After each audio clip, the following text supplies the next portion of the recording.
Pai do Senhor, meus irmãos, sejam bem-vindos ao nosso devocional. Hoje é dia 26 de março, quarta-feira. Deus te abençoe nesse dia. Estamos lendo Romanos 12, 9. O amor seja sem qualquer fingimento, odiai sim o mal e apegai-vos ao bem. O apóstolo Paulo, junto com o apóstolo João, falam muito sobre o amor. O amor de Deus, o amor que deve haver entre nós, né? Na horizontalidade da experiência humana. Eles falam em muitos trechos, né? Eu acho que o trecho do apóstolo Paulo mais famoso é o 1 Coríntios 13, mas aqui o apóstolo Paulo também está dizendo que o amor é o mais excelente dos dons, com outras palavras. É a mesma ideia em contextos diferentes. Aqui eu estou falando aqui bem um recorte, esse trechinho que eu estou lendo aqui. É interessante essa recomendação do apóstolo Paulo, que ele diz que o amor seja sem qualquer fingimento. Então alguém pode fingir, né? E qual é o amor que pode ser fingido, né? Talvez na esfera das palavras. Eu te amo, você tem valor, você é importante, e tal. Essas coisas, o foi ótimo, né? Estas coisas que são apenas palavras e que muitas vezes nós usamos como elemento do culto, né? Vire para o seu irmão, diga isso, diga aquilo e tal. É tudo lindo. Eu acho que no campo das palavras cabe um fingimento, que a pessoa pode falar que ama, falar que gosta, falar que quer o bem do outro, e às vezes isso não é segundo o coração ou segundo a prática, né? Não tem eficácia porque não tem ações. Então, ninguém finge quando dá dinheiro para o outro. É mais difícil, né? Não, eu sei que meu irmão está passando necessidade, não tem dinheiro para a feira, para o mercado, eu vou ajudar. Essa ajuda não chega a ser um fingimento, é uma ajuda real, né? Entre outras coisas, né? Doação de tempo, não, eu vou passar a noite no hospital porque o irmão, a família não consegue por causa disso, por causa daquilo, vou lá passar a noite com ele. Eu poderia levantar aqui uma série de exemplos. Acredito que o amor com fingimento seja esse do campo das palavras. É a coisa mais romantizada, né? Ele diz, odiai, sim, o mal, né? No Evangelho, a gente é colocado num lugar onde a gente odeia o que Deus odeia, ama o que Deus ama. Então, quem dá o tom dos nossos sentimentos, a gente não está largado, viu, amados? Até o que a gente sente, o Evangelho, a palavra de Deus ensina. O que a gente tem que odiar? O mal, né? E por quê? Porque não tem origem em Deus, né? É a parte de Deus. O mal, para achatar uma discussão enorme teológica, o mal é fruto de seres livres, né?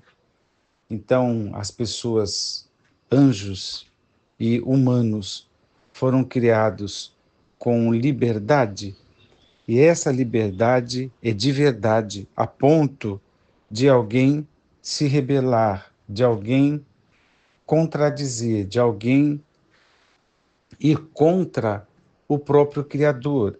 É uma liberdade de fato, né? Que a gente tem chamado de livre-arbítrio, enfim. Veja só, isso é uma discussão muito profunda e eu não vou por aí, nem sequer estou preparado para isso. Mas veja só, o Evangelho diz para a gente odiar o mal. Por quê? Repito, porque o mal não tem origem em Deus. Antes, pelo contrário, E tem até uma frase de americano, né? Americano tem muita frase de efeito, né? Deus é bom o tempo todo Deus é bom. Essa composição a gente viu em alguns filmes americanos.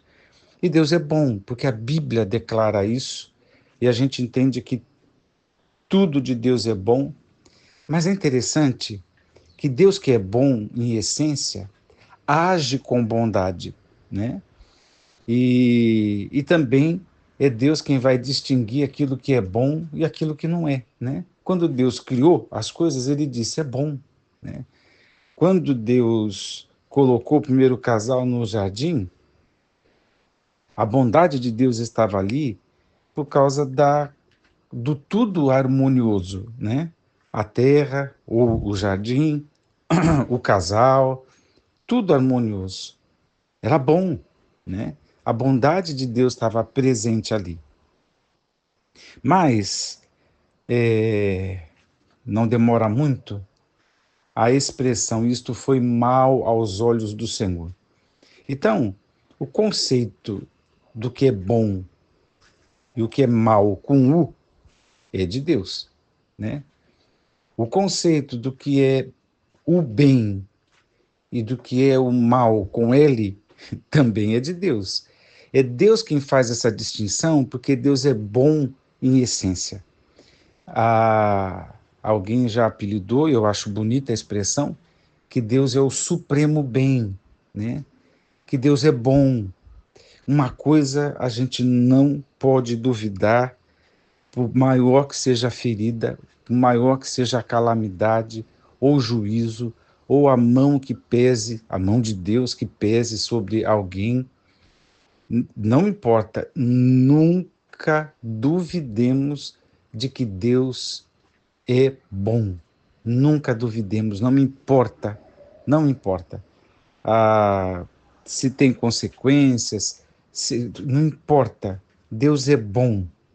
Deus é bom. E, inclusive, me desculpe aí os ateus, acredito que ninguém por aqui, né, no grupo, mas quando eles dizem que um Deus amor, um Deus bom, não mandaria ninguém para o inferno, Deus continua bom, mesmo tendo pessoas escolhido o caminho do inferno.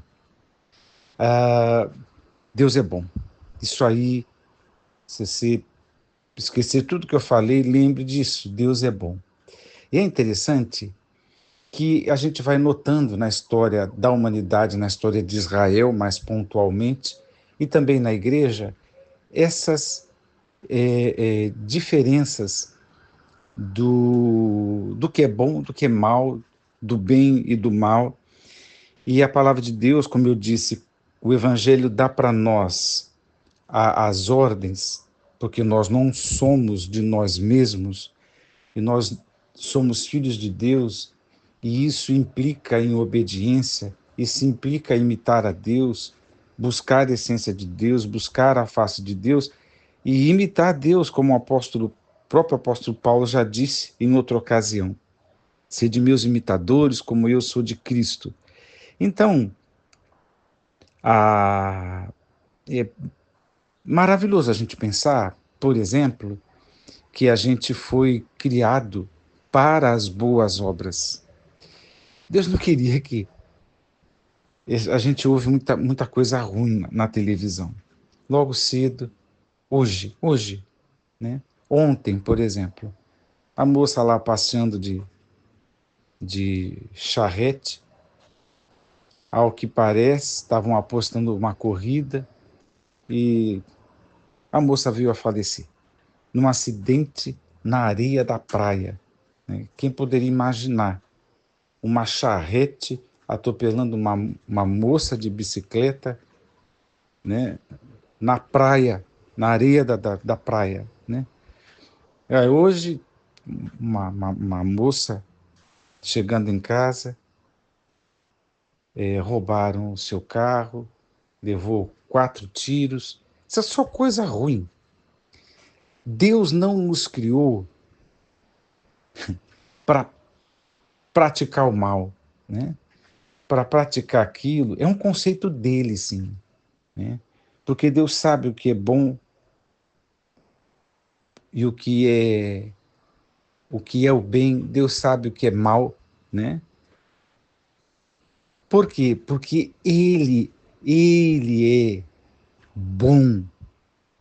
Então, quando Deus conceitua e diz para nós, nos recorda na sua palavra, que as boas obras foram criadas para que nós andássemos nelas. Então, Deus faz questão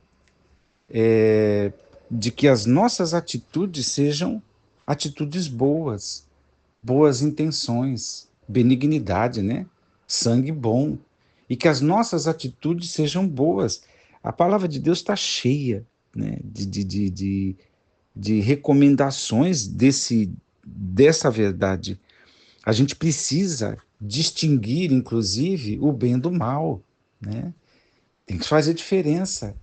E há uma maldição escrito em Isaías daqueles que fazem a perversão de chamar o bem de mal, o mal de bem, o doce de azedo, o azedo de doce, né?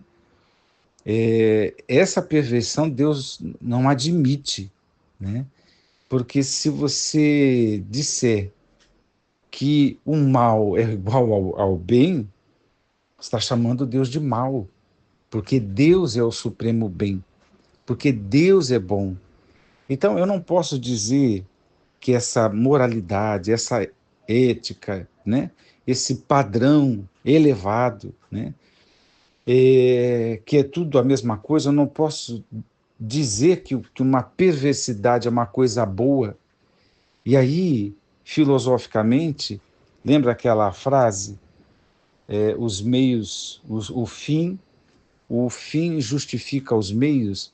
Não justifica, não, porque se o meio for algo do mal, nunca vai ser justificado, porque o mal não tem justificativa. Deus quer que a gente se afaste, que a gente odeie, que a gente faça distinção entre coisas do bem, coisas do mal, pessoas do bem, pessoas do mal. A gente precisa enxergar isso aí, né?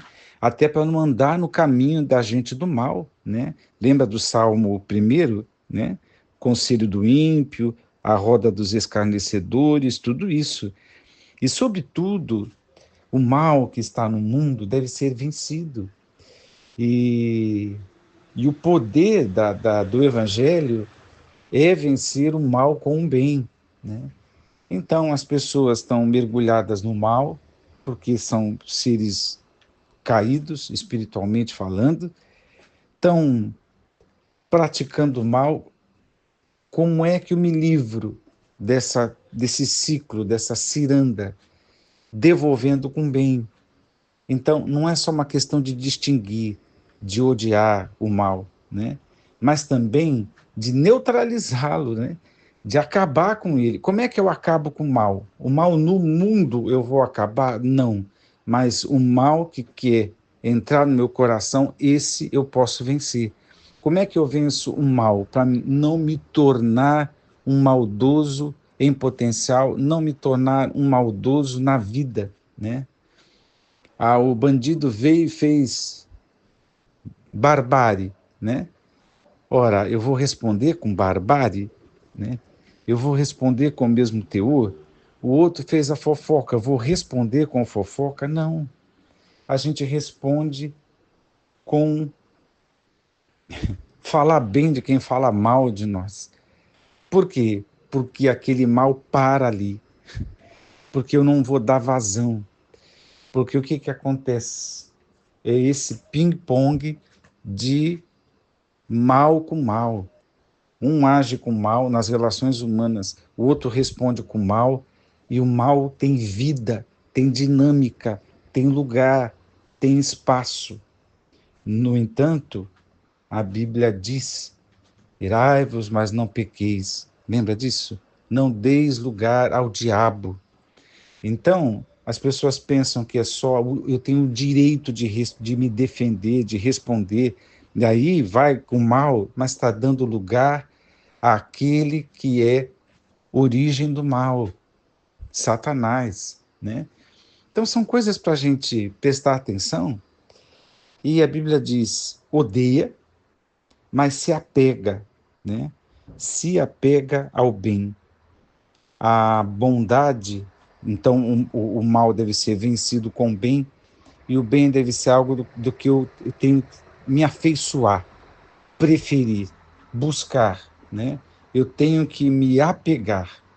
Deus te abençoe a pensar nestas coisas, da palavra de Deus. Deus nos ajude a sermos amantes do bem, distinguirmos o bem e o mal, vencermos o mal com o bem e se apegar ao bem todos os dias da nossa vida. Deus te abençoe. Vamos orar. Pai, graças te damos, porque o Senhor é bom. O Senhor é bom o tempo todo.